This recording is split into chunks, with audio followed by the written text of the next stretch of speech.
In the beginning, before kingdoms rose and fell, before men built roads across the earth, and long before the first griot told the first tale around the fire that burned into the night, there existed stories. Stories that carried the heartbeat of Africa. Stories older than memory itself. And among these stories, none was as mischievous, as clever, or as unforgettable as the tales of Koko Anansi, the spider. Anansi the trickster. Anansi the storyteller. Anansi the one who dances between wisdom and foolishness, light and shadow, greed and generosity. Tonight, we journey deep into the ancient forest of the Ashanti people of present-day Ghana, to witness a tale that reveals one of the greatest truths of human life. Wisdom cannot be owned. That is why the spider It can hangs only in be the shared. sky, a reminder This that even is the the epic smallest story of creature Anansi holds and the great pot of wisdom. magic. Long ago, the world was young.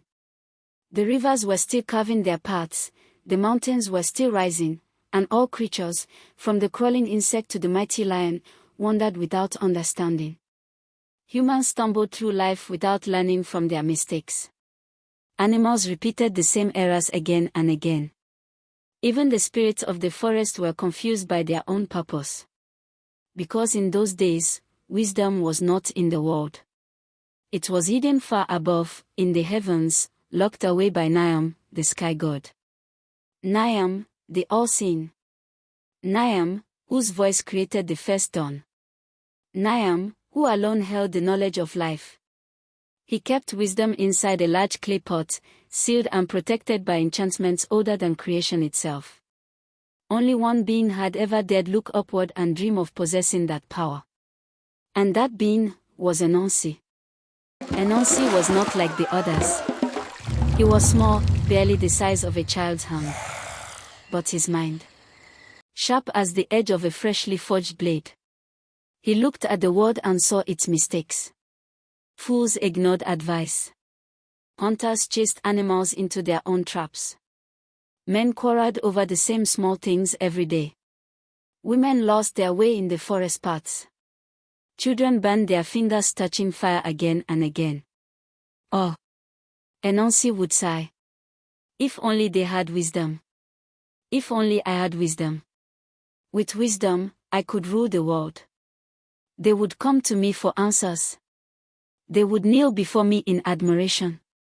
The thought filled him with delicious pride. One evening, as he sat on the branch of a tall palm tree, he gazed at the sky, glowing gold and red from the setting sun. A question formed in his mind, simple yet dangerous. Why should Niam keep all the wisdom for himself? And just like that, the seed of mischief sprouted inside him. Climbing to the heavens was no small task. Birds flew high, but even they never reached the home of Niam. Clouds drifted under the sky god's domain, but they never touched his palace. But Anansi, he was not discouraged. He spun a long, shimmering thread from the finer silk his 8 legs could create. Then another. And another. For 7 days and 7 nights, he wove his greatest web, a ladder of silk stretching up, up, until it touched the edge of the sky. The animals watched in amazement. The elephant shook his head. The leopard yawned. The hyena laughed so hard he nearly rolled into a thorn bush. Anansi, they said, you will fall. You will die. You are too small. But Anansi only chuckled and continued climbing. For deep inside him, ambition had already won. At last, Anansi reached the top of his web. He stepped into the sky realm, where clouds were solid as stone and stars slept like glowing embers. Niam was waiting. The sky god towered above him, robes flowing like waterfalls of light, eyes shining brighter than lightning. Anansi, Niam said, his voice shaking the very air, why have you come? Little Anansi bowed respectfully, though pride danced in his heart.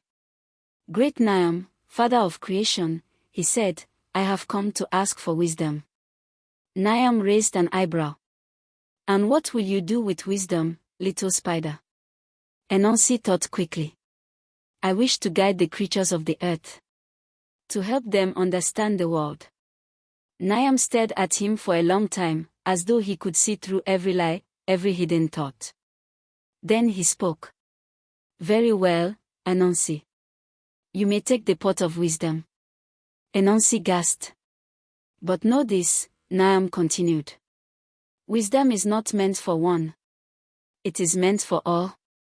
Anansi nodded politely, but inside, he laughed. Of course, great Niam, he said. But once the pot is in my hands, no one else will touch it. Anansi descended from the heavens, clutching the heavy clay pot. It pulsed with light, vibrating with secrets and truths that whispered through the cracks.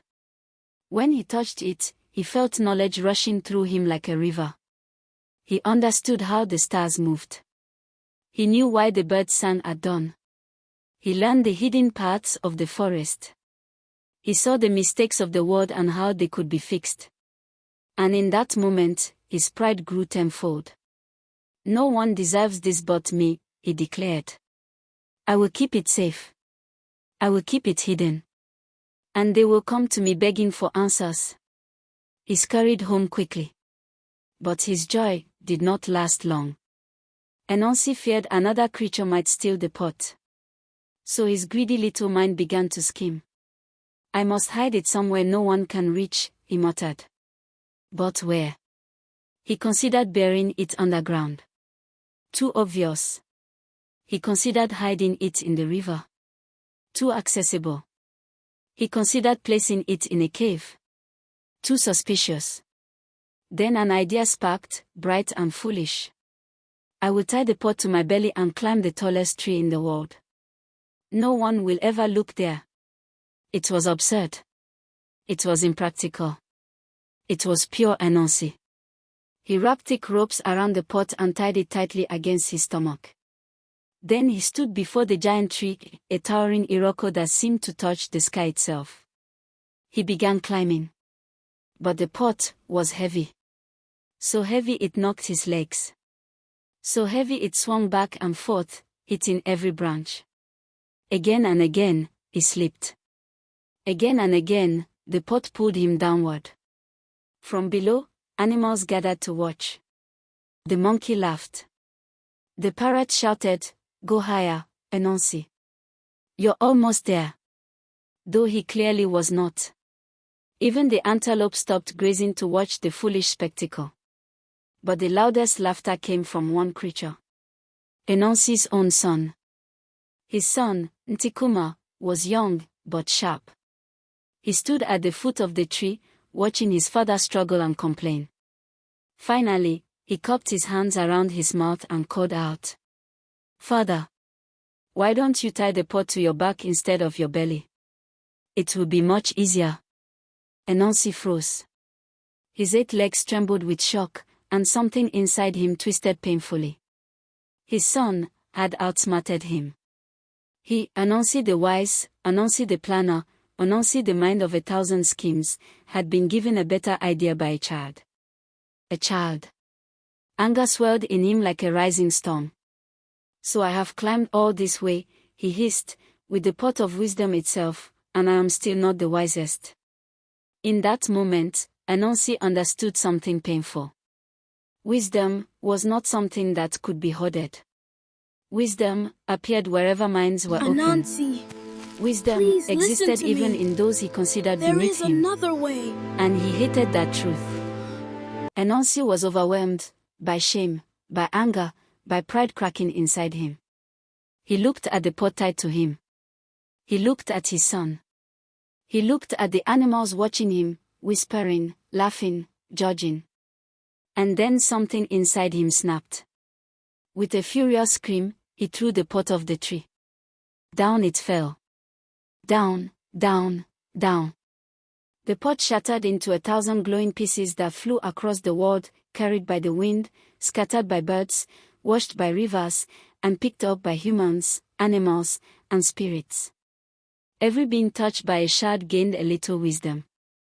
Not all at once. Not the same amount. Some became very wise. Some a little. Some still not enough. But wisdom finally belonged to all. When Anansi climbed down the tree, he saw the animals picking up pieces of wisdom. The elephant lifted a shard and suddenly understood how to remember every path in the forest. The tortoise picked one up and gained patience. The monkey grabbed one and learned clever tricks. Humans gathered many pieces, which is why people became the wisest creatures on earth. Anansi watched in silence. For the first time, he felt something unusual. Humility. He realized Niam had been right. Wisdom was not a treasure to hide. Not a prize to own. Not a crown to wear alone. Wisdom belonged everywhere. In the village. In the forest. In the rivers. In children. In elders. In the songs. In the stories. Especially, in the stories. Anansi closed his eyes. He understood his new purpose. If he could not own all the wisdom, he would spread it. Through stories. Through tales. Through adventures. And that is how Anansi became the storyteller of the world. And so, from that day onward, wisdom lived everywhere, in the cracks of the earth, in the branches of trees, and in the minds of all who sought it. Not in a pot. Not in a palace. Not in the hands of one proud spider. Wisdom flows to those who listen. Wisdom grows with those who learn. Wisdom strengthens those who share. And Anansi's greatest lesson is this.